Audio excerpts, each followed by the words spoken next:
What up, everybody? It's your boy Evan, one half of MF Pearl. We got the other half sitting behind the camera making sure that we rolling. We got David back there. Hey, everyone. Yes, sir. And you know what it is. Every Wednesday, Legends Only in the building. Volume 2, live at MFHQ. Disclaimer. Live at MFHQ is in fact not recorded live. It's actually a pre-recorded program. This episode contains sexually explicit content, so feel free to do what you wish with that information. If you could be so kind of like, follow, and subscribe from me. We go very long with new episodes every Wednesday. Now back to the show. Yeah. Today we got one of my bros in the building. Hey. Yes, sir. We had the pleasure of meeting each other throughout our time at UTEP, through our Delta Sig days. That shit ain't 4 years, it's for life. But that was a while back, so there's been enough time for me to kind of see the come up, witness the growth, see a project of hers that began in 2019, same time as MF. We've been able to see it come up, grow from, and I'll get the details, but grow from what I believe was most likely just a hobby and then grow into a platform that has become a source for El Paso to kind of know more of what there is out there to go ahead and enjoy, not only on the dining side, but even on the experience side as well. There's some events that have been showcased on her platform. It's not just restaurants anymore. So you can see how the platform grows. And along with it, I'm always looking at a lot of different projects from like the back end side of things. And so you can see the business background that is applied to it all. And especially in like the modern day world where a lot of stuff is driven on social media, you could see, the strategies that go into it. You could see the consistency that has to go into it. And I'm curious as to how much thought, how much planning has to go behind this, because a lot of people can see this and probably think like, it's super fun and all that, but you don't realize the work that goes behind it. So I'm super excited to hear more about it, understand more of it, see about the opportunities that have come from it.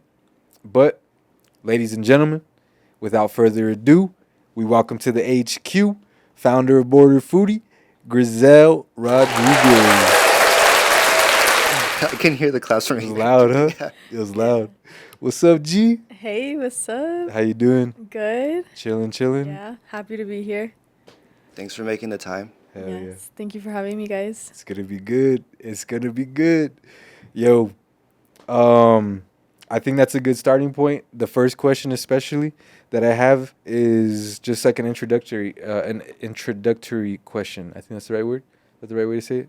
Maybe, but I didn't want to commit. I know that you have a lot of projects, and then you're also involved in a lot of different organizations, and not only on like a planning side, but just, being involved in the communities, like different communities, both the athletic, you're involved a little bit in the creative sides. And then of course within university, you still are tied to the organizations as well. So can we start with just like a good overview, like a top down view of like all the different things that make up like your day to day, like your career so far? Yeah, so my life is a little hectic. I have a lot of things going on, but what takes up the most time is my professional career, which is my Monday through Friday, 8 to 5. So I would say that takes up like 50% of my day or like my week. I'm a financial analyst, and prior to that, I was an accountant. So I have my bachelor's in finance and legal reasoning, but I switched from accounting to finance because I've always liked finance. It always intrigued me. So I went into financial analysis, and I love it. I work at the School of Medicine, so I do get to do like finance, and I'm part of the medical world, which is kind of like the best of both worlds for me because I was always interested in finance and medical. So it's really great. Mm-hmm. And then aside from that, Border Foodie is a big part of my life. So that is kind of just started off like as a fun little thing, but then eventually grew. So it does take up a lot of my time. And then I do have like my own personal life and my own, I guess, I make time for like friends and family and like my fitness lifestyle part. So that's also like a big chunk of my life. And I'm also very involved in an organization, Delta Sigma Pi. So I've still been involved since college, and that also takes up some time. So overall, all these things kind of just make up my whole day-to-day life. It's busy. Yeah. 0% sleep. Yeah, No zero sleep whatsoever. time. How's your the jet lag?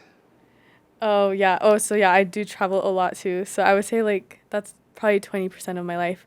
Um, yeah, jet lag is like hitting me right now. Has it been hitting you? Or are you Yeah. kind of like already readjusting? I'm readjusting. I'm getting over it. So today was actually the first day I woke up like at 6. But the other days I had been waking up at 5 cuz right now in Europe it's like 9 p.m. or it's like 11 p.m. right now. I don't even know. So yeah, it'll start hitting me like at 1 p.m. I start getting tired. Yeah. Yeah. Where were all the different places that you went on this last trip? On this trip that you just went on? So this trip, I just went to Europe. I first went to Amsterdam, and then I went to go see Taylor Swift Oh in yeah, I Germany. saw that. Was it dope? Yeah, it was super cool, and it was last minute because I was on my way to Cologne, but on the way I stopped at Gelsenkirchen. That's what it's called. That's where it was, the city. So I went there, and then I went to Cologne in Germany, and then I went to Brussels, and then I went to Paris. The Olympics, baby. Yeah, the Olympics. Let's get it. Paris, 2024. They're still going to be going on when this episode comes out. We're going to be getting to the track Two stages. tracks starting. What do you call it? For real though, aside from the jet lags and all that, how I don't. Do you have like an average amount of sleep, or sometimes you find yourself only getting like 4 hours? Do you take naps? No, I don't take naps. But yeah, I have You don't like take naps for real? I don't take I've naps been and, meeting a like- lot of people recently that don't take naps. there's no time to nap. Just kidding. No, I probably don't get as much sleep as I should. They say you should get like 8 hours of sleep. I don't. I get like maybe 5. It just depends on what I'm doing or what I have to do that day. Do you ever feel like you tell yourself, one time I read somewhere that 6 hours is okay, so you justify it and stuff like that? Yeah, and I think I've read that before. Like I have think that's too. a fact. I have to, for real. Yeah. I think it's normal. I mean, I guess it just depends, honestly, because I think there's a lot of other stuff that comes in. You got to get your sunlight, drink enough water too. So it Yeah. obviously plays a fact. I bet 6 hours is okay when you're doing everything else right. You know what I mean? Yeah, exactly. With the traveling too, though, you said it was about, I mean, obviously there's a rough percentages, you know what I mean? But like 20% is a pretty like good amount. Can you recall the last full calendar month of no traveling, or has it been like back to back for as long as you can remember? Actually, yeah, it's always been nonstop travel, but I did take a break in May. I think it was May or June. One of those I didn't travel for like 4 weeks just because I was training I do pageants. So I was training for the pageant. I didn't do much traveling, but that was the only reason. Yeah. Damn. Let's get into some border foodie. Yeah. It starts off as a hobby, but like there's a lot of hobbies in the world. What was it that made this a hobby that was like enough for you to, get an email down, make an account for it, start to like create content for it? Yeah. What was either the moment or what was like the part of life that you were doing or whatever that came up with the idea, where you got the idea? So, yeah, back in 2019 is when I started it, but it was literally just for fun. So I had been posting on Instagram like I always do. Like I post my life on Insta, and I was posting my food pictures, and I just thought to myself, like, I don't want to be annoying posting on my stories a bunch of food, so I'll just start an Instagram. Basically, it was supposed to be a food diary, and that's what it is. That's how I started it, and I would post and just, like, put where I was going, and then I would, like, describe it, and I would rate it, and it was just for me to, like, look back, or just if anyone wanted to follow along, people can just go see where I was going.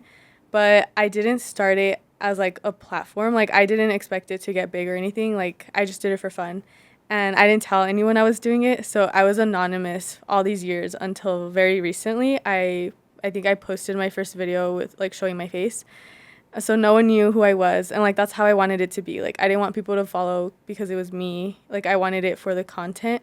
So yeah, it eventually grew, and then people started asking me like for recommendations, like where should I go? Like I get a bunch of DMs asking me of like places they should go, or just like favorite coffee places and stuff like that. And so that's how I started growing. And then I started reaching out to restaurants or like letting them know like, hey, I went here and this is what I thought about it. Like it was great, blah, blah, blah. And eventually these restaurants would reach out to me. And then I started getting more like brand collaborations. So I've been able to work with, I would say my 3 biggest ones were Dunkin', Taco Cabana, and Celsius. So those I'm really proud and happy to have worked with. Yeah. But yeah, I think it all just started. It was very like it all happened on its own. Like it wasn't forced or anything. Like just organically. Now that we're here, though, do you feel like it's no longer organically? Like there's some intention. Obviously there's intention now behind it. Yeah. So what does that look like now? What is like a how do you describe it? Like if you're selecting the category of type of business, what is it like? Content creation? Is it food review? Like what's the one tag that you'll always pick whenever you're setting up an account or whatever for Border Foodie? Yeah. So now, of course, like when I post, it's more with intent. Like I know what I'm doing. I'm making sure it looks good. Yeah. So it was always that way. Like I was just capturing like the food and like what it goes. I guess people don't know the behind the scenes, but you're basically like the food is your model and you're making it look good. So now it's like I try to pick the best pictures, like the best angles and stuff like that. And when I'm posting it, like I'm trying to make the restaurant look good. So the idea was always like bringing exposure to these restaurants, like locally owned. Yeah. So when I'm posting, like I always think of like, okay, how is this gonna make it look good so people want to go visit these places? And yeah, so that's what goes behind it. And then also just like, so when I'm like tagging people, it's always like local food or like the hashtags I use. It's like what's gonna bring more exposure to them. Yeah. And yeah. With like when you're communicating with restaurants, how simple can it get, and then how complex can it get? Yeah. Is it as simple as DMs? And then is it as complex as like you send out like a proper email and stuff? Mainly like collaborations, not so much reviews or anything. Like, what does the Dunkin' process look like? Okay, yeah. So I think it just depends. Like, so for Dunkin' and like the bigger brands, it's all through email. So they reach out to me and we do like a whole contract and everything, and like I have to follow the contract. So, like for Dunkin', for example, it was like 3 months. So like the contract was like ongoing for a year, but for like 3 specific months, it was like their seasonal drinks. So for like the fall, Christmas, and I think they had come out with like the new avocado toast. That's when it had first come out. So stuff like that, like just following the contract. And then for locally owned restaurants, some of them did email me, and then some is just through DM. Like I think DM is probably the easiest, just because it's all like done very fast. Like we agree on like a date and like what's gonna happen, and that's how it works. Yeah. Was the Taco Cabana one similar to Dunkin'? Yeah. And these aren't like the local chains, right? Like are you talking to like a brand rep or something from somewhere else? Yeah. So yeah, usually like the brand rep for like that company. Okay. And then they'll like, well, Dunkin', they didn't ask me where to go, but Taco Cabana did ask me like which location, and I picked.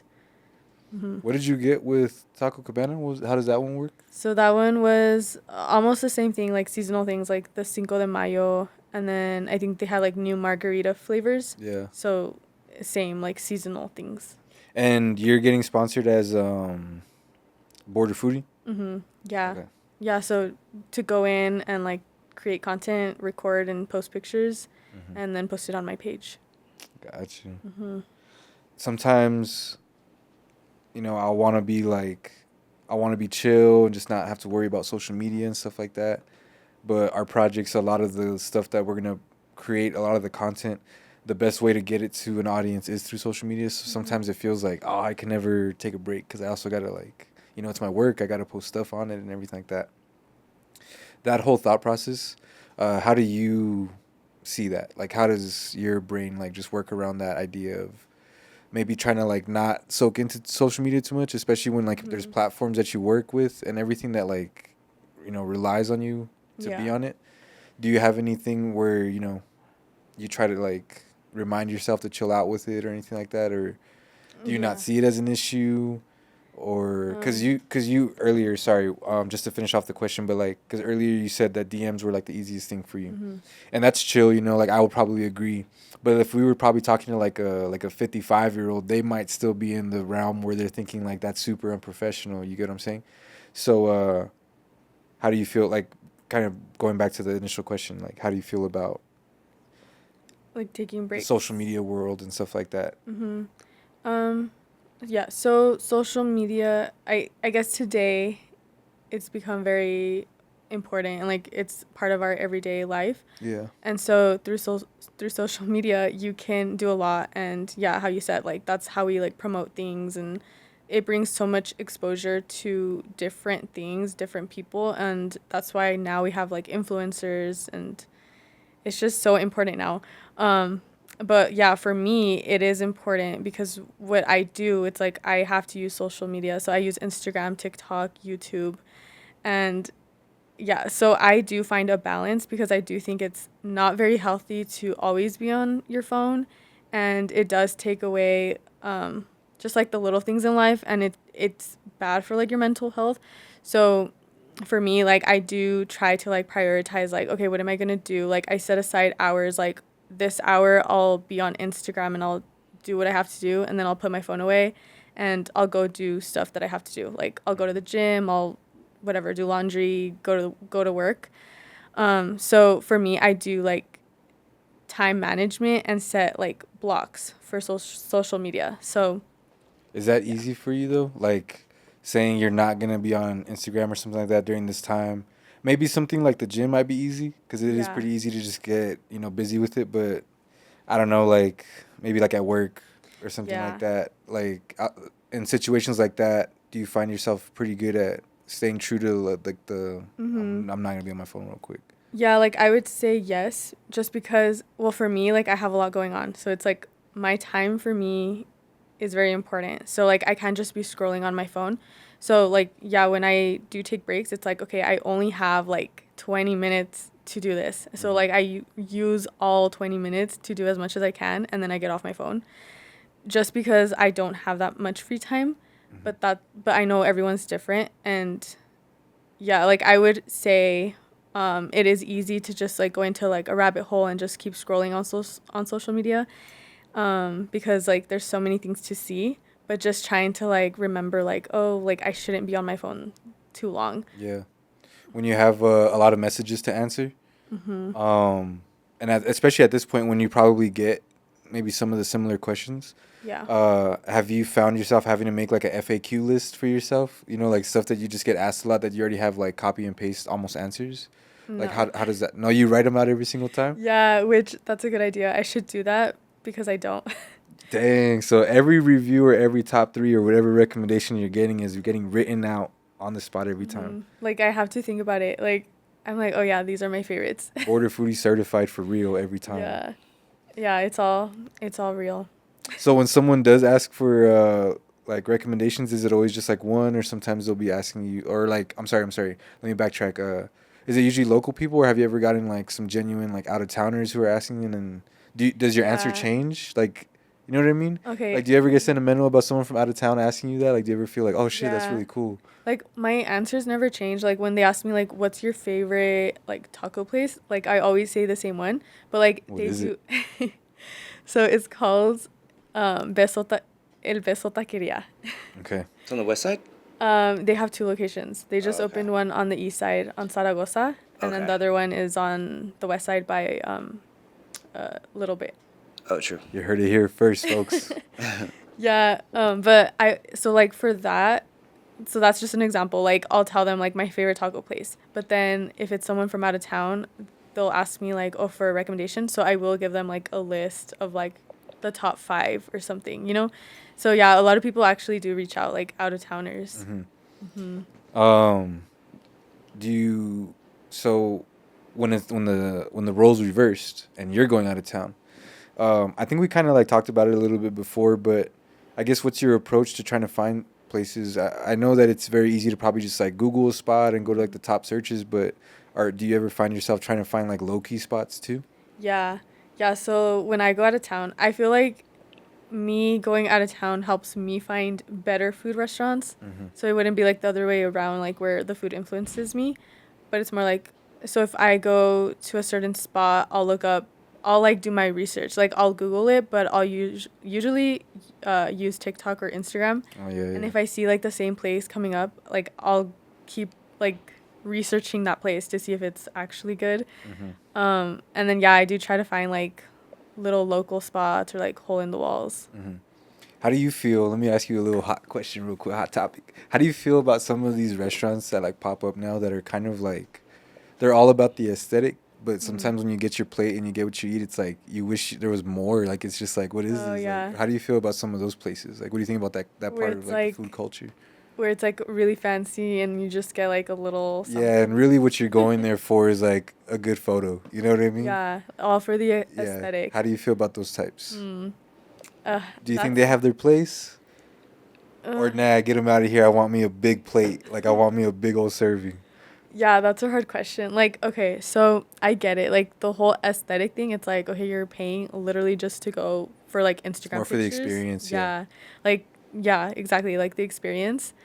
So I wouldn't say like it's a bad thing. Like you know what you're going to pay for, you know what you're going for, but yeah, like I think I would personally prefer like to go somewhere else where I'm going to get more food and it's probably going to be better. Like it's going to taste a lot better, you're going to get more and it's going to be cheaper. Yeah, like the experience is the food rather than having to rely so much on everything around. Yeah. Everything else around should be like a complementary thing, not the main thing. Exactly. Yeah. I feel like go ahead. It's like a different form of art. Yeah. Yeah. Because if you go somewhere where it's like super expensive, like yeah, they dress up the plate to look super like modern and like aesthetic, and that's so like their art form is the visuals. But then if you go to like a local mom and pop shop that makes like bolillo, or like tortillas like handmade, like their art is the actual taste of it, Yeah. as opposed to the other places that you pay more. It's a visual art. That's interesting. Do you like hole in the walls, like really sloppy places too? Like Yeah, those I nasty do. places with like the Yeah. bathrooms that have no mirror on the sink. Hamburger in number two. Hamburger in. I mean, yeah, I like everything because if you're a real foodie, you have to try everything, and sometimes those places have the best food. So Let me ask you this then: what has been like that plate, that dish that you've gotten put in front of you that made you question, damn, am I foodie enough? Like, am I about to eat this? Has there been anything? Because for me, like for an example, if I saw like squid or octopus in front of me, I don't think I'd eat it. Because I've seen videos where they put like the oil or whatever on it, or like the sweet sauce, and it like moves, and that always freaked me out from eating it ever. So that would have tested me right It's just there. like a trauma. No, that would have tested me. you don't want to know my answer. What? What is it? You gotta say it now. Okay, so this was like around the time I was gonna start the foodie, probably like a year before, but I studied abroad in China, so there is a bunch of different food that of course we don't have here. Like our Chinese food is nothing like over there. So we were going down like this strip of like just different food, like little food spots, and it was crazy. It was my first time seeing this. They were like cooking, like when they say Chinese people eat dogs, like it's true. It's true. Yeah. So they had some there. They had like different things like rat, like a lot of different things, and I tried both of those. Whoa. Did you try hamster or guinea No. pig?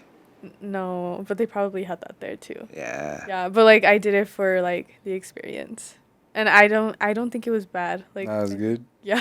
I mean, I'm not gonna judge you. That's how the Yeah. culture is over there. That was like probably the craziest. I mean, yeah, that's literally the craziest thing I've ever eaten. That's wild. Have you eaten like octopus or squid? Yeah. Yeah, I would figure. Yeah. I feel like your seafood you've gotten a lot of seafood at this point, right? What about insects? Yeah, I've Ooh. tried grasshoppers. Sal y limon? Like what type of, like how were they prepared? It was at this place in Dallas, but yeah, it was like sal y limon, and it was like dried, like Yeah. yeah. So it wasn't that bad. Kind of like I didn't like it though, but it wasn't that bad. fluffy chips. Not fluffy, but like inflated chips. I don't know. They're hollow inside when you. I wouldn't touch an insect. Yeah, I wouldn't recommend though. I killed the daddy long legs like a couple days ago, and I felt like it was a big deal. That is a big deal. And I didn't mean to because I know that they're harmless, but still. Mm-hmm. You don't like spiders. No, heck no. That thing would probably see like my beard and think, "Oh shit, I need to get in that." What? You know, so like I feel like I don't have like attributes that would be good for spiders. Competition. In fact, it'd be too good for them that they want to like nest in here. And I don't want to. I don't want that. Anyways, let's transition from like let's kind of ask a question that would be really good for the food, but too easy for the food. Okay. The question being, with all the time that you've had traveling, what are some of the things that you've learned about like the world that have helped you maybe understand your hometown better? Like outside of food, like cultural things, not just language, but like mannerisms, stuff like that. Mm-hmm. Not just learning about like their stuff, but like what about it has helped you understand ours, like our hometown better. Mm-hmm. Yeah, so traveling a lot, you really get to see different things. You're exposed to a whole different like world. Yeah. I think traveling is one of my favorite things to do just because it's so special. It's like a whole world you didn't know existed.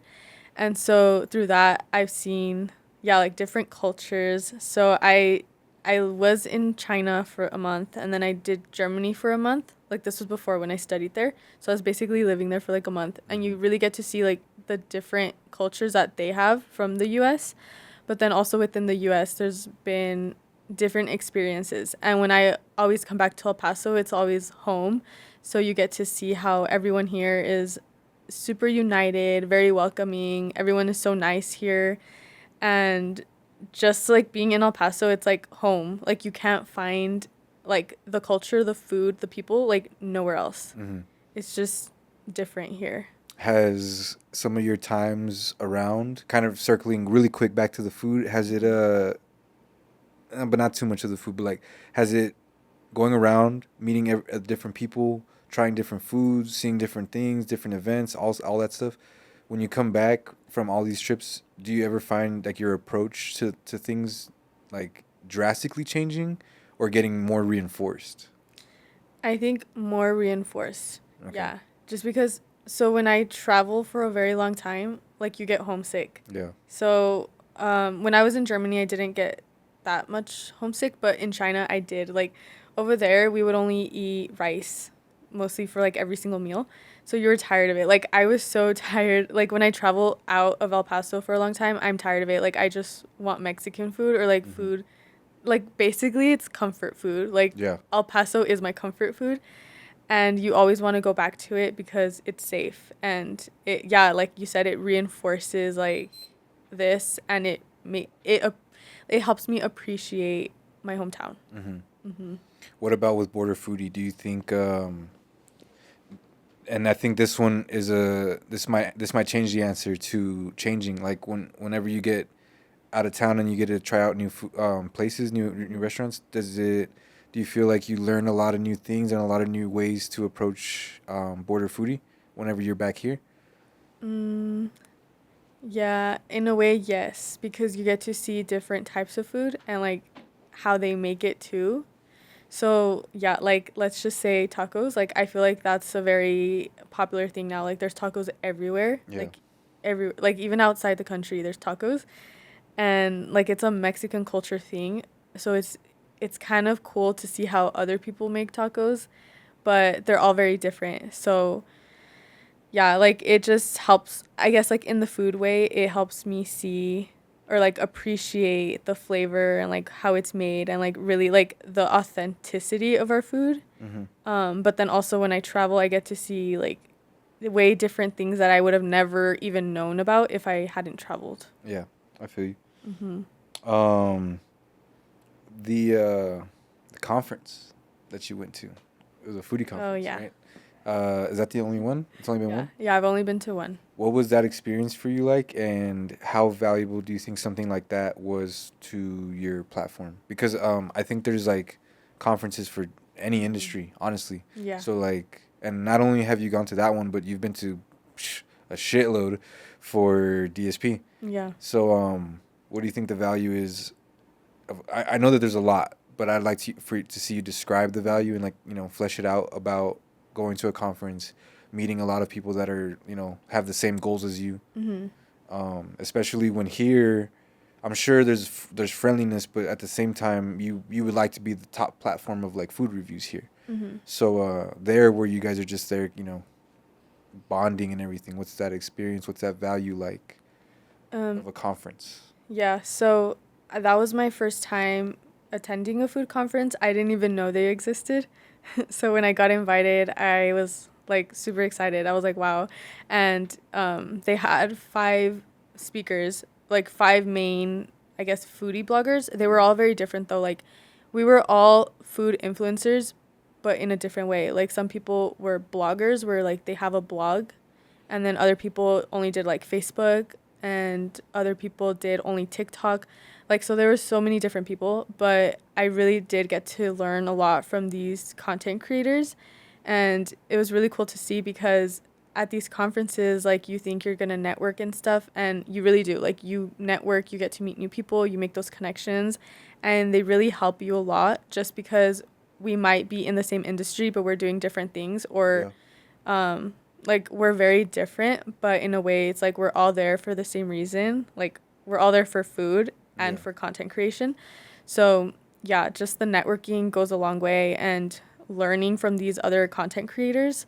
Like I learned how to like, I guess, market myself more. I learned how to like take pictures of food. Like before that, I didn't know food could be taken a certain way. Like there's like different an art form behind it, huh? yeah, there's like different angles, lighting, like just the way it's literally art. Like it's so much hard work. So yeah, I would say conferences are probably one of my favorite things to attend. Like if I want to grow professionally and just like grow my network, conferences is something that I recommend for everyone. And yeah, like when it comes to DSP, like that's a different genre. Like it's a whole different thing, but it's more like professional growth. And yeah, I think I really enjoy those things.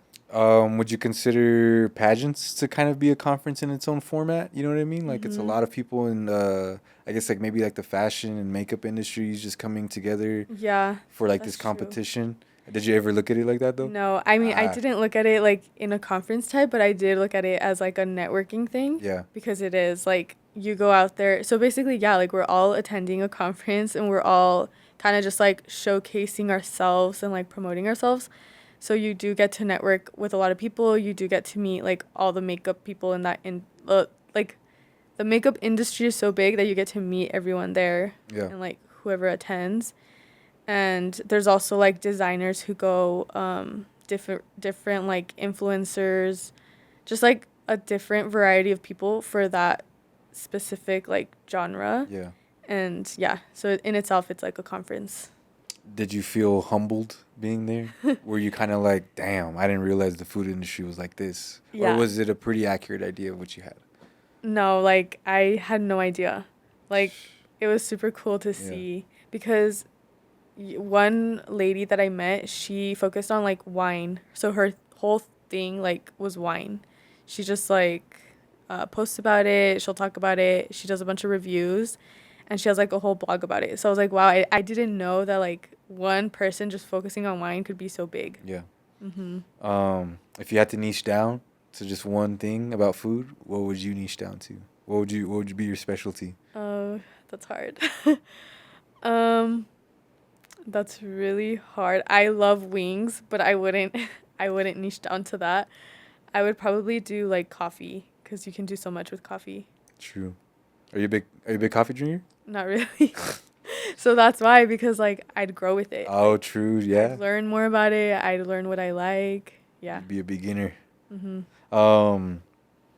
Aside from, I guess, other food influencers, when it comes to trying to find out how to, approach and grow your, like, stripping out the food part of it and just being like an influencer account, where else do you find inspiration from? Like, what other content creators do you go to outside of the food space? Are there anybody that like you like follow and really keep up with or anything like that?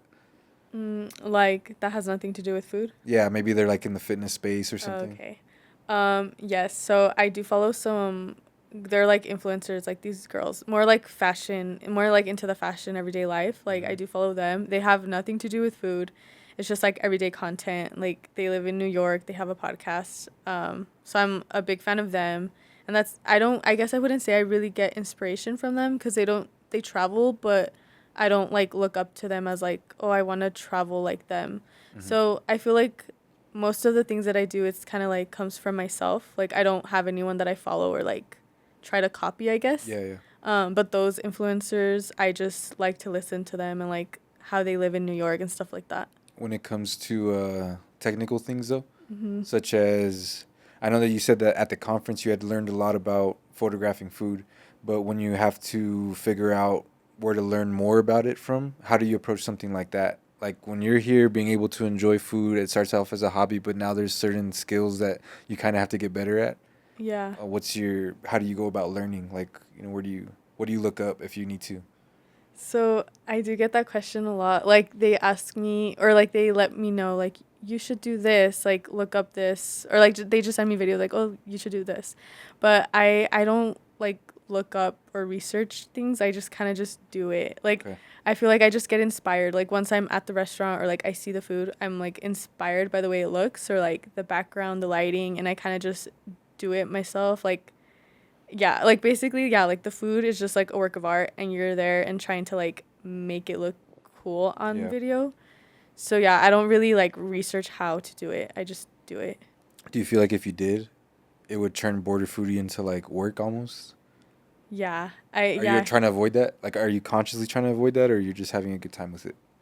Yeah, I feel like I low key try to avoid it Yeah. because it's like it's fun for me to do this and although like it is a job now and like it has become bigger than like what I thought. So it's like a job, but it's still fun for me and I feel like if I put too much work, like if I'm going to be researching and like I don't know, like nitpicking everything I do, then it won't be fun anymore. Let's jump over to finance a little bit, because I think it'd be really cool just to see what it is that like fascinates you about it. I guess, what is it along the way in university? Like, did you start it? Did you start with finance? Yeah. Okay, so then even leading into university, what was it that like interested you in it? What keeps you interested in the finance world? I mean, money's interesting, you know what I'm saying? But Yeah. like, I guess what made you want to learn about it in an educational way like that? Because that could be pretty boring at times. It could probably be too many numbers. Yeah. Well, I think growing up, I've always been surrounded by like business owners and like corporate lawyers. So like I think that's what kind of like sparked my first interest. I had always wanted to be like a corporate lawyer. So my plan was always to do Yeah. finance and then law school and then corporate law. So, but then when I went into finance, I was like, wow, like I really like this. And I had always been interested in the stock market too. Like just, I think just like looking at the charts and like the numbers, like that's why I liked it. So then when I started studying, I really enjoyed it and you really get to learn like everything behind it. And I think that's how it first started. Like just like being around it my whole life and just wanting to learn more and like progress. Yeah. Are your parents business owners or corporate lawyers? Yeah, my dad. He's a corporate lawyer with what do you call it? With like border foodie, the quick like side back. Are you pretty knowledgeable about how to go about LLCing it and everything like that? Then Yeah. just from like being around it and stuff. Um, so then, in the finance world, what habits do you think you have that are really good about money that like make sense because of your position? Like, with all the traveling that you do you find yourself having to be really locked in with like budgeting and stuff like that?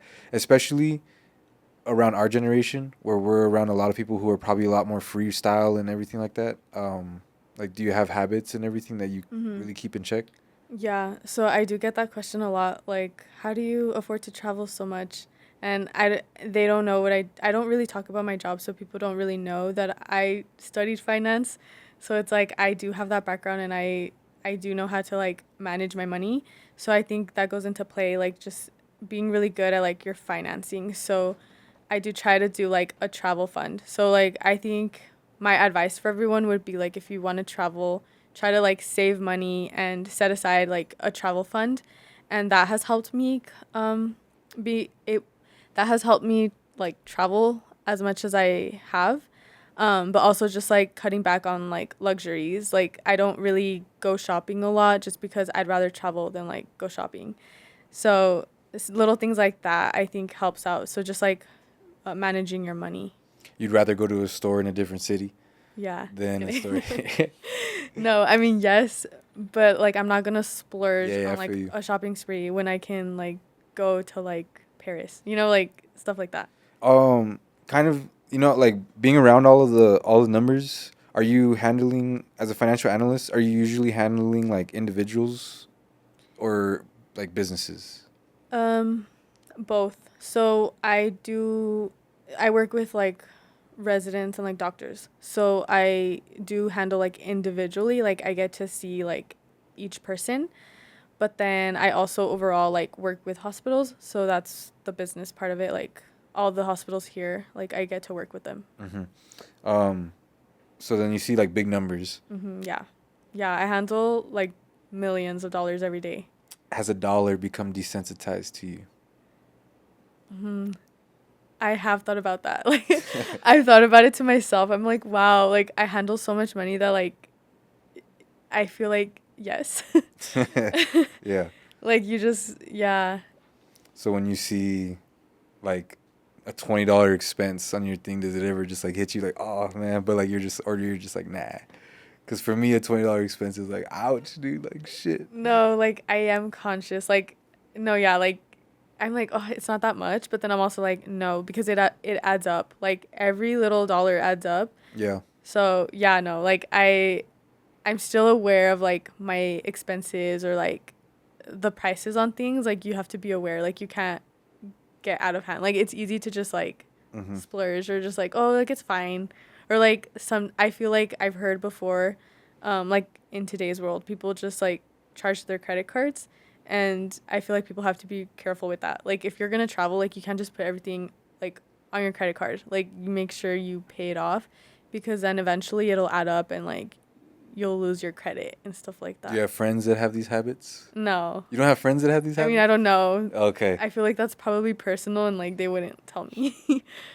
Would you tell them? Would you straighten them out if you found out that they had Yeah, that? I You'd would. be honest, or would you let them just No, I would live be their life like honest. that? Let them learn on No. their own. No, like I feel like as a financial analyst, it's my duty. No, but I do like I'd want to help my friends, and like even like investing, like I encourage my friends to invest. Do you? Yeah, I do. Yeah. Like how so? Like I mean, being super busy. I'm sure it's not like the rapid pace like day trading sort Oh, of yeah, stuff. no. But like, No. is it long term? Yeah, I do long term. I think it just depends on what you like. Like me personally, I like long term. Like I like to set aside like money, put it in, and just like watch it grow. Like Over time. Yeah, over time. Not look at it. Not or Yeah. look at it, but not touch it. yeah, or You're good at sometimes I that? don't even look at it. Yeah, you can't look at it. If I looked at it, that would not be good. Yeah, The no. moment I saw it go up, I'd be like, let me take what just went up. Like I would Yeah, just no. take the difference. I don't look at it. Have you had to build a discipline around money, or do you think this is something that you naturally had? Yes, you were interested in it or anything like that, but like growing up, did you feel like you had to learn a little bit on like how to manage it? I think I've naturally had it.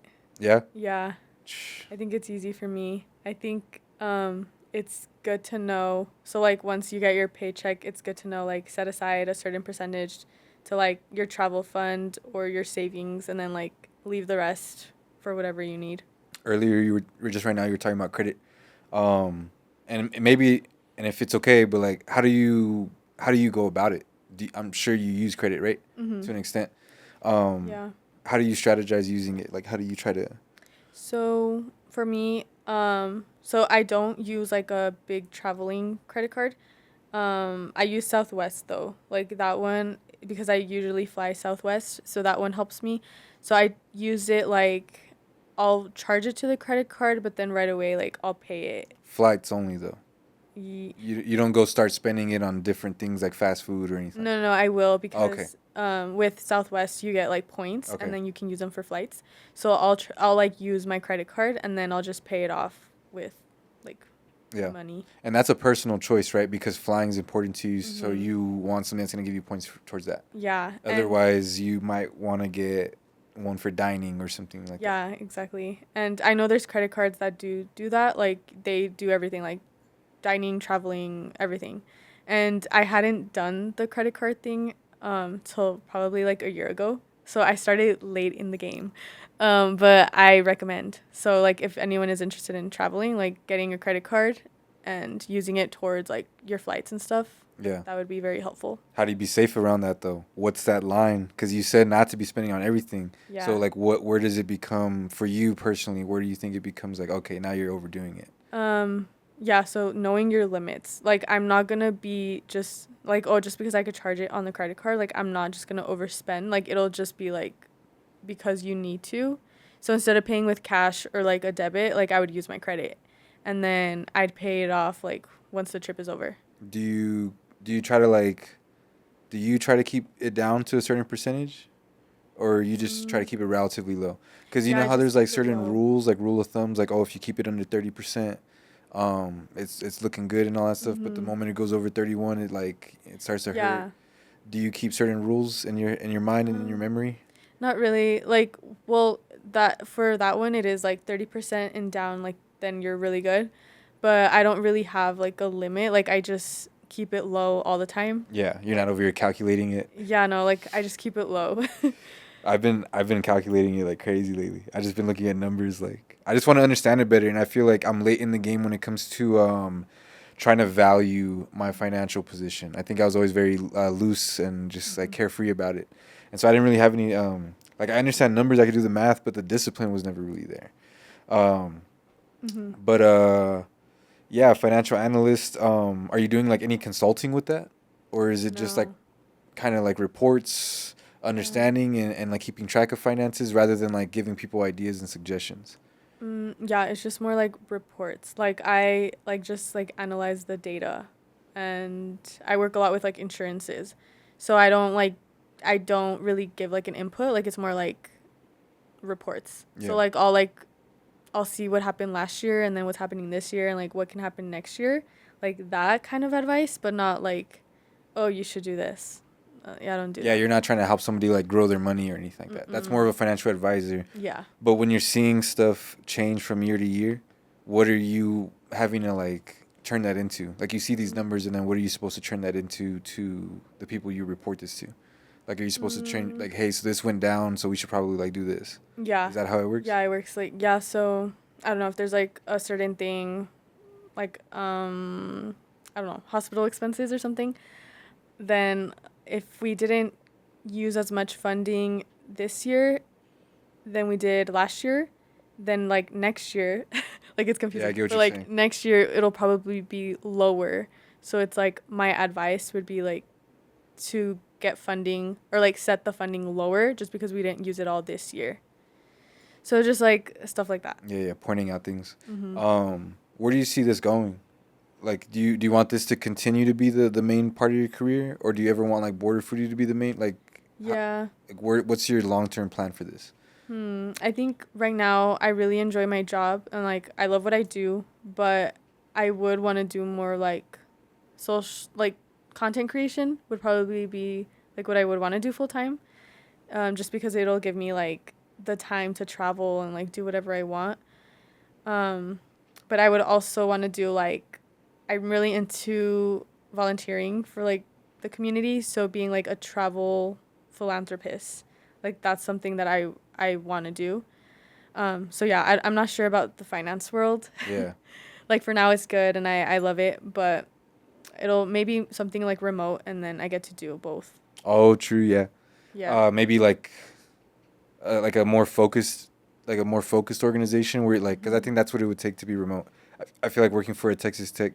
Are there any elements of remote? Like, do you ever get to work away from the place, or are you almost always in office? No, yeah. So I do get to work from home one day. So on Okay, true. Thursdays, one day out of the week. Thursday morning. It's tomorrow. Yeah, tomorrow. Nice. True. Yeah. You said that like not a lot of people really know about what you do, as like your main profession. If I had to ask you for one other thing that you feel people don't really know about you that like has a major play into a lot of like your life output, what would you say that was? So I guess I'm very low key because a lot of people don't know what I do. Border Foodie was a secret. Pageants, I guess a lot of people don't know unless you follow me. But I think I would say fashion. Like I'm in, like really into fashion, and like Fashion Week. I get invited to go to Fashion Week in New York, so I feel like that's like a thing a lot of people wouldn't know about me. And then, what is that experience like? Because I don't know. That sounds intense. You know what I mean? Yeah. It just sounds like really like glamour. You know what I mean? And glamour sounds intense as fuck. So what is? It's New York. Yeah, New York. New York Fashion Week. What is that? What is that like? What's that experience? So it was super cool. I've been twice. Okay. So yeah, both times was like super cool. They first reached out to me through, I think they saw like a YouTube video that I did or something, and then like they saw my TikTok. So that's how it started. Like they reached out through like social media, and then through email. And Sorry, and it's who? It's the official New York Fashion, or it's like one of Uh, like the, I don't know. it's one of like the companies that like work with them. Okay. Yeah, so like so for New York Fashion Week, there's like different companies. So one of them is the one that reached out to me, and they invite you to like go to these events. They have like pop-ups or like fashion shows throughout the whole week, and so I don't get to go to all of them yet since I'm not that big. So once I grow, like I'm sure I'll get invited to those. But so for now, like I get invited to like the pop-ups, the fashion shows, and yeah, that's basically it. Like they just want me to go create content, post it on social media, and just like bring exposure to them. And then when you're there, what do you like? What's like standing out to you there? Like, what are you learning about fashion, like in person, that you feel like you just can't learn on social media? Yeah, I guess like now everything is on social media, so literally right after the show it gets published so people get to see what was there. So that's hard, but I think going in person is like it comes back to like the networking. So like this last time that I went, I met so many people, like influencers. I actually met those girls, the YouTubers that I like, the girls that I was talking about. Oh yeah, yeah. I met them. So that was super cool because I had been following them for years, and then like I met them in person, and it was super cool just because like we're not on the same level. Like they're way more famous. And so I was like, wow, like we're at the same event. So like that was cool to see. So like I think going and attending in person, that's where you like get to network and you make those connections, and like you get to learn from other creators. As in like if I was at home watching it, like I wouldn't have gained anything from that. Yeah. When you make any of these connections, do you try to like follow up with them directly later on, or like how do you, I guess, nurture that? Yeah, so for these people it was hard. Like I did follow up after, like I told them like, "Oh, it was nice meeting you," like stuff like that. But like you can't really, I mean, you can stay in touch, but I guess like I'm not on the same level as them, so it's hard for them to want to keep in touch with me. So just like letting them know like, "Oh, it was nice meeting you," and then just like having like that thank you, and like maybe if I see them next time they'll remember me. But like when it comes to like restaurants or stuff like that, I do keep in touch with them and like make sure like they know I'm there. Yeah. So yeah, it's just a little different. I wanted to ask something a little bit more of a pivot, Okay. and it's just from, I guess, knowing you long enough. Yeah. You always keep pretty level-headed. You stay sturdy. But like, I guess I wanted to ask, how do you manage to kind of like keep that approach? Like, I feel like there's a lot of people that can say and agree that they've never really seen you like flustered or like knocked off balance or something. So Yeah. I guess maybe that's really, well kept behind the curtains. But when it like, sometimes it's really hard to keep that behind curtains. So like, how do you manage just kind of staying level headed like that? I don't Is that a fair know. question? Yeah. I don't know. Like I think it's just like the way I am. I guess my personality. Like I'm a very patient person. So like I think you'd have to do something really big or like annoy me really bad for me to like react a certain way. Has there ever been a time? I don't think so. I mean, I don't think so. Maybe like in DSP, like in our Yeah. Delta Sig days, like I had to like step up. But like even if I had to step up and like talk to someone, like I do it like in a professional way. Like I've always been very like respectful and like professional. So I wouldn't say that you'd see me like in a bad light because I am aware of like I don't like to look bad. So Yeah. like, you know, yeah. And then I don't know. I think that's just how I am. being conscious of that for yourself, how do you go about like understanding when other people aren't as conscious of it? Like when you've seen outbursts and stuff like that, like or like people just not being able to keep cool or Yeah, I or try. like stay calm under pressure, you know what I mean? Like uh how do you approach that? Like especially I guess in the sense of it being someone that you maybe like relatively know or something. Mm-hmm. Do you ever take it upon yourself to try to like take lead Calm in them that down. yeah, or do you try to like oh you Yeah, kind of like no. no, I'm gonna stay away from that. No, like I try to calm them down. Like, yeah, especially like if I know them, like I'm there to help and like I try to help my friends and stuff. So yeah, I do try to like calm people down. Um, but yeah, like I wouldn't say that things don't fluster me. Yeah. Like I think maybe like before I go like on stage and I have to talk like in front of a big crowd, like Yeah. I do get nervous, but I think just like telling myself like everything's fine, like you know these people or like yeah, it's just like different. Like once you're on stage, well, you know how it feels. Like when you're on stage, you kind of like get nervous a little bit like right before, but then when you're there, you're like comfortable and then you just like start talking. Yeah. A lot of it. Yeah. A whole lot of it. I've seen it. Yep. It gets crazy over there in front of before a groovy smoke show. It gets wild. Yeah. No. No, yeah, I was curious cuz I just wanted to see if maybe like oh yeah, there's a side and like where like when you're in your room and you're like mad about something, you just freak out and throw shit around the wall. Like we see like Holes in the wall? yeah, dude. More man, just more rage. Oh my more rage. gosh. No, but Well, I do boxing, so that probably helps too. do you look at it as just like a fitness opportunity or do you sometimes see it as like an outlet for like stress? Both. Okay. Yeah, I like can't imagine you going into the sport. Maybe you go into it because like, you know, you want to try it and stuff. I can't imagine going into the sport and it never becoming a stress reliever. mhm. I think anything physical.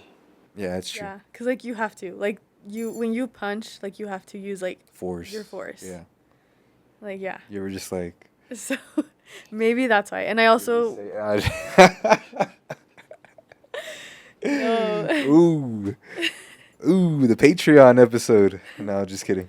Just let it fly. Just fucking around. No, yeah, of course. So then you do see boxing as Yeah, or like working out. Yeah. fitness. Mhm.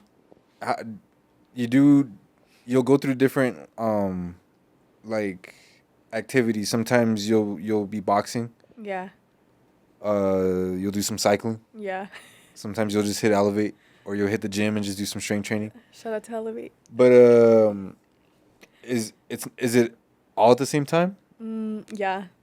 So, And how do you try to set up splits for something that diverse like throughout a week? Like this day, Mondays are this day, Tuesdays are this day. okay, so since my schedule, okay, like I have a very busy schedule, so sometimes like I can't really have set schedules. So I used to do Elevate like Mondays, Wednesdays, and Thursdays. Yeah. And then, but like things happen, so then my working out schedule kind of like changed. So I would work out at 6 in the morning. That's when I would do like lifting, like Monday through Friday. But like it just depends. Like I would do like legs day twice a week and then like arms and then like abs and then cardio like on Friday. And that's all just the normal stuff. We're Yeah, just and this cycling is and just in the boxing morning, start to though. come in now. I know. Oh my gosh. Okay. Yeah, or like vice versa. I would do like mornings or evenings switch. Yeah. But like yeah, I would work out at 6 a.m. and then like that's when evenings after work at 5 is when like I try to fit my schedule like okay, can I do cycling cuz certain times don't align, you know? So I'll do like yoga or I'll do like bar and then I'll do cycling or boxing. It just depends. Like I try to do like a workout a day and then like the cardio will be like either morning or evening. So it just like depends on my schedule. Mm-hmm. If you didn't get after it so much in fitness, do you think you'd be able to do your job, border foodie? Oh, I thought you were gonna say. Do you think you'd be fat? Oh shit. I was like, That'd be- yes. Just kidding. That'd be a crazy question. No. But do you think, like, I almost don't want to say it because like I feel like it influences answers. But like for me, when I go to the gym in the morning, I feel like the rest of the day is just easier because I feel like Yeah. I got the hardest part of the day out like done. So, um, like, do you think even without kind of staying active and staying upbeat, do you think you'd still find the energy and motivation to be as active? Because I feel like when you're regularly working out, you're also like it just bleeds over into like your other life part, like the other parts of your life. Yeah, I see what you mean. And like it's true. Like once you start that like healthy lifestyle, like you have so much energy. But I think even if I don't work out, I still have like energy or like I'll still make the time like I'll push myself like no, I have to do this. You don't feel like a grogginess from not hitting the gym? No, I mean I do feel like gross, like oh, I haven't worked out, but I still have to do my stuff. Gross. Yeah. That's funny. I should have asked that. I'm gonna start to get more aggressive with my questions in on the pod. Do you feel gross? Do you feel gross? And if you didn't work out, would you get fat? Um, I would get fat. with Border Foodie and Yeah. getting to go ahead and go out and try different foods. Do you try to stay conscious of that? Like, cause for the most part, restaurants are gonna try to be, pretty chill. It's really just like fast food where you want to be a little bit more like chill about it. Yeah, well, it Is that right of me to say that restaurants are healthier? Not necessarily, No. right? Okay. yeah, no, cuz Fair. yeah, it depends like yeah, so like if I go to a taco restaurant, like They're not none of gonna that is be, yeah, healthy. okay, yeah. Or like if I do go to a restaurant, they want me to try like the new burgers. Mm-hmm. And sometimes it's not just one burger, like it's like 3. Oh, what happens in that situation really quick? Yeah, so like I'm not going to eat all 3, you know? But, like You gonna take them home? yeah, I do get to Okay. take them home, so that's nice. Or like I do bring someone along so like they can also eat. Yeah. But yeah, I am like conscious of like what I'm eating. So I try not to eat like super unhealthy. So like for that, like let's just say there's 3 burgers, like I'll probably take a bite of each one and that's how I rate them and stuff, but I won't eat like the whole thing. Do you ever feel like it's not a fair review because you don't understand the true taste of a burger until you're like halfway in? I don't think so. I mean like I won't just take Okay, one bite. for Okay. I'll take like a few bites. Yeah, yeah. To make sure I really get like the taste. Mhm. Like if I know I didn't get the taste, like I'll keep trying it. It just depends on the food. That'll Yeah. tell you how many bites you need to know before Yeah, you can be exactly. like, this is trash or it's pretty good. So when it, Yeah. I mean, don't get me wrong. Like, there's gonna be some burgers where like you take a bite and you're like, I don't need more of that. That's true. But Yeah. also, I haven't had a burger where I didn't need more of that. This is a theoretical burger. Yeah. This is like Okay, an but- imaginary yeah. burger that wasn't good. Yeah. I haven't had a bad burger. I've had like bland burgers. But I Where's guess that your- would have to be the definition of a bad I was burger. about to say, what's bad to you? Like, gives I- you food poisoning? I have to like Or, like, bite no it taste. and like almost like a cartoon, like spit it out. Oh, shit. Like it has to be very cartoonish. Where's your favorite? It has to be like the burger from SpongeBob when they make it Oh. for that food inspector. Oh, It has to be yeah. like that. Pickles? Where is like your favorite food or burger place? Burgers? Yeah. Well, I mean, I'm not just gonna take taste into consideration. I'm also gonna take like consistency. Mhm. So like Whataburger. Oh well, yeah, but like local. Ooh, damn. Back in the day, my answer would have been Hamburger Inn, but they have like young people as the chefs now, and back then it used to be like this old dude. Oh, the OG. Yeah, who like would cough on the fries in the back. You know what I mean? Like Smoking yeah, cigarettes? just disgusting. And that's how you knew the food was good. But now, maybe Star Burgers. Okay. But then you also have Orange Cow? Orange Cow's Oh, good I as haven't fuck. Orange It's like right Cow's here, so too. good, and it's so good in the presentation too. Yeah. I like how they stand up. The burgers Haven't stand up. been. They're The sturdy. fries are good too. I'm not gonna consider fries. I'm not gonna penalize people for fries. If you have bad fries, that's fine as long as your burger's good. Mhm. But I think those two are the only ones that come to mind. There's Yeah. other places, but I Those are haven't had good. them. What about you? I don't a Whataburger. Okay, local Yeah. though. I don't think I have a favorite burger place. Nah. No. Have you had Star Burgers? Yeah, I have. They're good.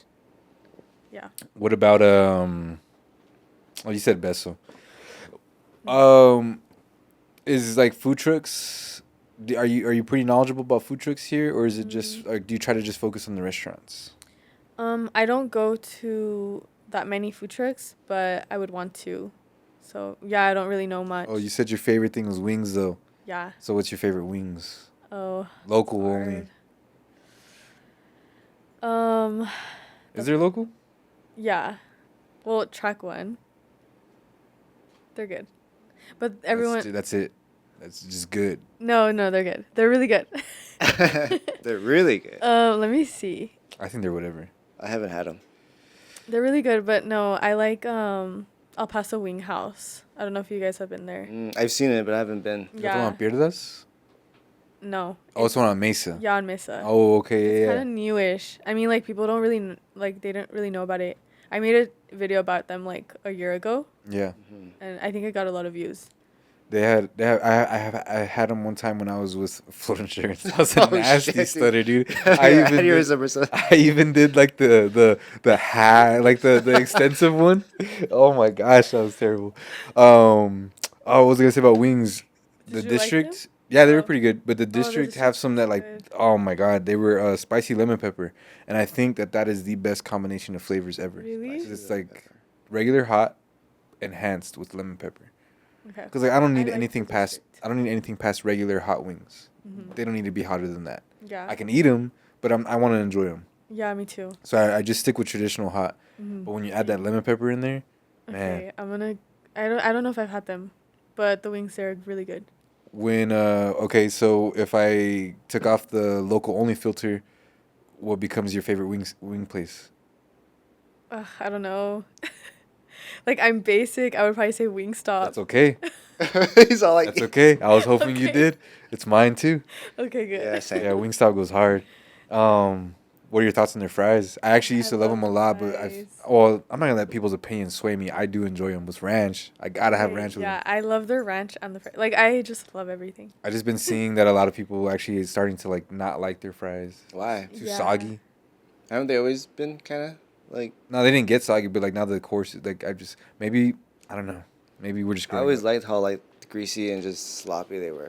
Yeah, I like the seasoning. Yeah. Yeah. Raising Cane's or Bush chicken. Bush's chicken. I like Raising Cane's. Ooh, Yeah. that's local. Bush's. Did you know Bush's is local? No, I didn't know that. Yeah, Bush's is local. Don't worry, we'll cut this part out. Okay. So that way I you didn't know can that. you can have a potential sponsorship. Nah, no. Now we have to cut it out because like I added too much to it that needs to All the context. that needs to get taken out now. So I think you've told me one time about the one experience, and I don't know if there's been more since or if there was more, but what happens when somebody invites you and the food's trash? But like they invited you for a review. Yeah, I've told you before. Tell the people. So I still have to do the review. Like, they're paying me, or if they invited me, like, I have to do the review. I have to post them. But I won't, like, say it was bad. Like, I'll still say it was okay. Like, I'll say, like, or actually, I kind of just leave that part out. And I kind of just describe the food. And I'm just like, oh, this is what I got. And, like, this is what I recommend you get. And that's it. Like, I won't be like, oh, it was good or it was bad. Yeah, I try to be nice about it. How did that one time go? Good? There wasn't any conflict or anything like that? No. Because, like, all they really want is just for me to post it. Like, Yeah. their pictures, their name, that's pretty much it. So, yeah. When it comes to getting involved in the community, what sort of things are top of mind, like top of your list on, like, I'm going to give these things a try first to try to grow Border Foodie? Like, what are something like, it doesn't have to be like community things either, just like your platform. What are some of the first 3 things that you've been meaning to give a shot at? Or Like even just 2 or 1? To bring exposure to my page? Yeah. Like, restaurants or just, like, overall? Like, you know how you've talked about some of the ideas you have with video? That's like an umbrella thing. But like, are there specific things that you're trying to do, or is there maybe like you want Border Foodie to be a vendor at more events? Can Border Foodie be a vendor at an event? You know what I'm saying? Like, yeah, I see what you're saying. it doesn't have to be different content ideas. It could be ways that you're putting the name out there in person too. Yeah. Yeah, so well, like probably like collabing with different people like how we did in the past, and like in the future I think I have something in the works. So I'm excited for that. Partnering up with like another club, Yeah. and that way it brings more exposure to me, but also like doing the videos. So doing like a YouTube channel. Like I already have one, but it's like my personal one. So like I'd want to do something like just food, because I have food videos on mine, but I'd want to just like do border foodie channel. Yeah. And like for that I'd want to do more like challenges where I like bring people on and like we do like the food challenges together, or like I go do reviews. So more, I feel like that would probably help me grow too. But yeah, just more like collaborations with different people. Would you create your own challenges as well? Yeah, I think I would. That would be fun. Have a little Hot Ones remake? Yeah. You watch Hot Ones? Yeah, you told me about them. Oh, for real? Yeah. Oh, shit. Hell yeah. So putting all these people in the hot ones. Hot Ones. Make me your ambassador. I heard you guys were falling off. There's Yeah. like a YouTube video about it, like the rise and fall of Hot Ones and everything. Dang. After being able to go to experiences like Fashion Week, you were in Paris like right before the Olympics were about to start. It's another big event. And then just being in different cities that have completely different ways of life, just different cultures. We talked about it earlier of how when you come back home, it gives you a whole new appreciation. It helps you feel, more comfy, more comfortable. The food that you eat becomes comfort food when you get to travel a lot. What is like, based on your experiences from traveling, El Paso being your home, what would you like to see El Paso implement, or like what would you want to see from your city that like you miss from being out of town? A lot of other cities that you travel to do it, but for some reason El Paso doesn't do it, and you want to see them do it. What are what's like that thing, if anything? I would say, I think El Paso has been doing a good job about it, like doing more like the farmers market and stuff like that. So like when I go out of town, like that's what I look for. Like I'll try to see like what's going on that weekend, and I feel like they have more of these cool things happening. Like in New York, they have like Food Week, like national, or like not national, but like Foodie Week or whatever. So a bunch of restaurants like have like their own like promotions going on, and then they have like vendors like all over. So stuff like that I think would be cool for El Paso, like bringing more like exposure to these local restaurants. A foodie week in El Paso? Yeah, like that would be really cool. And like the conference that I went to, like that was like the food conference. That's what we did. Like we visited different restaurants, like taco places, like certain areas of each like specific food thing, like food group. And so I think that'd be cool if like El Paso did that. Like have a little festival maybe, and have like a own section, like their own section of tacos, like burgers, and just like where people can actually see like, oh, these are all the places we have for these specific types of food. Like that'd be cool. Or like maybe like a cultural festival where it's like different food cultures. Like I've seen that before, and like I thought that was really cool. Yeah. Do you feel like have you tried to look for those things in El Paso? I have. Is it a hard time? Like, do you Yeah. feel like you've had a hard time trying to find? Yeah, because like they don't have it. And like the different like culture festivals are mostly like the ones that the churches do. So I think I went to one last year. It was like a Greek festival that one of the churches had. And that was really cool because you get to see like the different types of food, and like I've tried it before like out of town. So like trying it here was really cool. With the foodie week it's national, but like I'm sorry, other cities too, like with markets that you go and find, especially the markets. When you go there, there's an emphasis on the local farmers and Yeah. the local growers and vendors. With your experience here in El Paso, are you pretty satisfied with how much support we've given to local growers, local vendors? Yeah, I think now, or like this year, it's really been growing a lot, and I've seen a lot of like farmers markets, or like different like bars, like how Hush has been doing, like they do, I guess, like a little market thing. Yeah. So that's really cool. Like it's been growing, and people have been getting a lot more exposure. So I think we've been doing a good job. It's starting to be cool now Yeah. to go to farmers markets and stuff. Yeah, I guess so. It's the new aesthetic. Oh man. um, yeah. I feel that. I feel like I've even been like just wanting to also try to find a way to be a vendor. Israel and I have like been wanting to maybe grow some peppers Yeah. and try to start like our own little thing You could probably sell it at the Bronco. at the Bronco. Let's do it. Dude, that place is Get dope. down.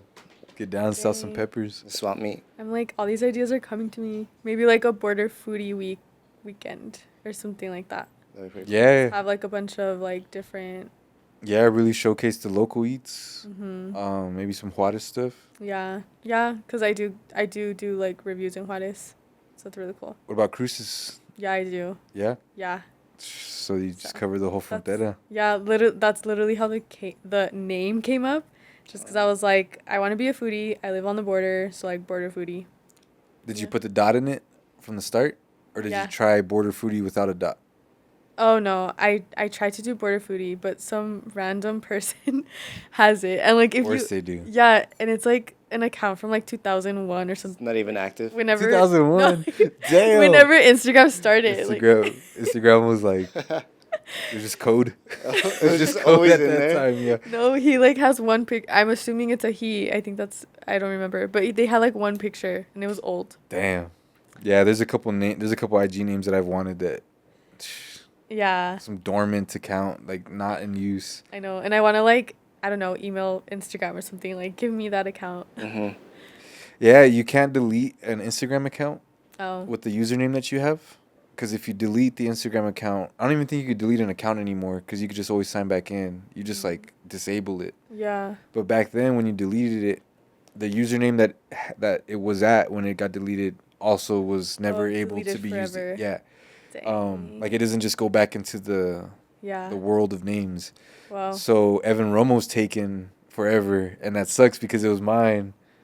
And so I deleted want to get yours. famous. Uh-huh. That's one of my biggest driving forces to get famous, so I can message Meta, Mark Zuckerberg, and be like, "Hey, just unvoid it, like bring it Like, back, It's me. Yeah, like give me Evan Romo. Otherwise, I'll never have a username that's Evan Romo. If it's Evan Romo something, Evan Romo underscore, I'm not doing it. It has to be The Evan. Evan Romo. No, I'm not doing the. That's crazy. Yeah. Heck no. A real Evan Romo. Just kidding. Oh gosh, heck no, I can't do that stuff. I would never. I would never. And it's crazy. Earlier, I had asked about your thoughts about social media, just because like, I feel like I criticize it a lot. I talk a lot of shit, but at the same time, I'm always so like, oh, my bio's not right. My Yeah. username, I'm like, David saw me stress about my username, but Stevan saw me stress about my username for like a whole week. And this guy could not have like, I'm pretty sure he could not have cared less about my username dilemma. But he was like, they're trying to like help me get it down too. So shout out to Stevan. Stevan. But yeah, No. that's why I was asking, because like it's a balance for sure. Like I criticize a lot, but at the same time I feel like I'm so conscious of it. Yeah, but I'm you s- have to be. 'Cause yeah. that's your work. And I feel like that's how I am too. Like, it takes me forever to upload a video Hmm. because I want it to be perfect. Is Instagram your biggest platform, or would you say it's actually like a TikTok? For Border Foodie, Instagram is, but for personally, TikTok. Yeah. Yeah. Dang, that's crazy. That's like a whole world that I've never been able to get into. On TikTok, and I yeah. feel like honestly, TikTok and Twitter, MF would have already blown up by now. Mm-hmm. And it's crazy because like, you could say that like 20 times, like, and we probably still won't move a muscle about it. Yeah. It just, and the only reason why is because it feels like there's a lot of other shit we got to do first before Yeah. we can even do that. Not Yeah. as in a checklist form, but in like I have all these other responsibilities. Like this never is gonna go away. I Yeah, always have to exactly. keep track of this, and this. I feel like I never have time to try to establish a presence on Twitter. Mm-hmm. And I feel like Twitter would be our biggest platform. Like I don't know if you get on Twitter and are active, but like the music communities on Twitter, any community on Twitter is so strong. Yeah. And No, so yeah. sometimes I think about that stuff when I'm in the middle of criticizing social media at the same time. I feel like on TikTok it's more like casual. Like, I blew up on TikTok just because I post stuff. Like, I don't even care on TikTok. Like, I just post it. And on Instagram, like, I actually care. So I'm like very like careful with what I post or like how I edit and stuff. And like Instagram, I think just because it happened like organically, I just posted, and that's why like I gained followers on there. So yeah, it just depends, like, your time and stuff and like what you want to do with it. Okay. Last one, for sure, for sure. I think we had answered it earlier, but I'll ask again. I'm not going to remind you the answer. But what is the one lifestyle habit that you really want to implement into your life, but you've just, like, you sucked at it? Like, you have not been able to get it down. Is there one? There's got to be something that you always strive for. No, there's got to be something you're always striving for. What are you striving for right now? What's like that thing that you're, it's, let me give you an allegory of, like, Tetris. You can either play level 1 and it's too easy. And so, yeah, if you're perfect, life's too easy and shit. Yeah. But then you can also jump straight to level 100 and it kicks your ass and you get unmotivated and you don't even do it. So, like, what's that thing in life right now that you're really trying to get down that's, like, just hard enough for you to really, like, push for it? Like, you're really motivated to get it. Yeah, like, I think right now I'm, like, comfortable. Like, I'm, like, good. But, like, probably growing my foodie. That's, like, that's my goal right now. Like, growing that and growing my personal page. So just more, I guess I would say posting more content that people want to see, which is hard to, like, gauge, but yeah. That and probably doing more, like, travel content, because I don't have any travel content, but I travel so much. So more, like, things people can learn about, like, I don't know, like, when to book a flight, where to go, or, like, if you go to Paris, where should I go, or, like, which restaurants should I visit, like, stuff like that, like, real content that people want to see. Yeah. Yeah, I think I need to focus on that. G. You? Griselle, where can people find your projects? Where can people find your growing brand as well, your personal brand? Where can they find it all? So I'm at GRISSEL Renee on Instagram, TikTok, and YouTube, and I'm border.foodie on Instagram, and on TikTok I'm just border foodie. We'll try to put all that on the on the description. It'll all be there. We'll see what we do with the graphics. Griselle Renee is spelled the same throughout the whole thing? Yeah. Damn. Same. You just got a clean one. Logged in? Don't ever delete it. No. I had Romo Evan too, and that one's gone also. I think it was just that one. I might have not had Evan Romo. Whatever. You live and you learn. That's what we do. The next big social media will be straight. I'll get it Evan Romo. On Twitter, it's Evan Romo, so we're good. But, yeah, G. Yeah. At the HQ. That's how we do it over here. Thank you so much. Thank you for coming through. Thank you for having me. Talking to us a little bit more about border foodie, the financial world, about travel and how, soaking in culture can really help you appreciate home better, help you understand yourself and understand the world a little bit better. It's good to go ahead and hear that because a lot of the time, we're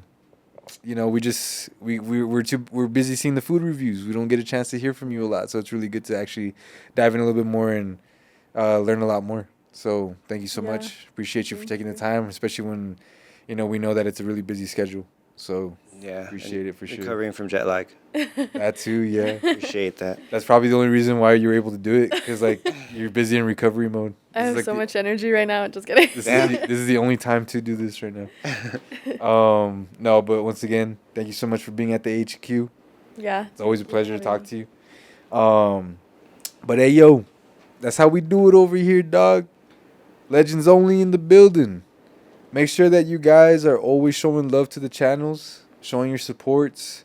You can find all of our full-length episodes on YouTube, and of course you can find them at mfpearl.com. But if you also stream them on whatever your listening platforms are, Spotify, Apple Podcasts, Amazon Music, make sure you guys support through those platforms. Give it a rating, share it, like it, save it, whatever you guys can do to support. And, of course, you guys can always keep up to date with all of our latest updates, all of our latest news, announcements on our Instagram at mfpearl. And, yeah, that's what we do, boys, every Wednesday. It's no different. Legends only in the building. Live at MFHQ. Yep.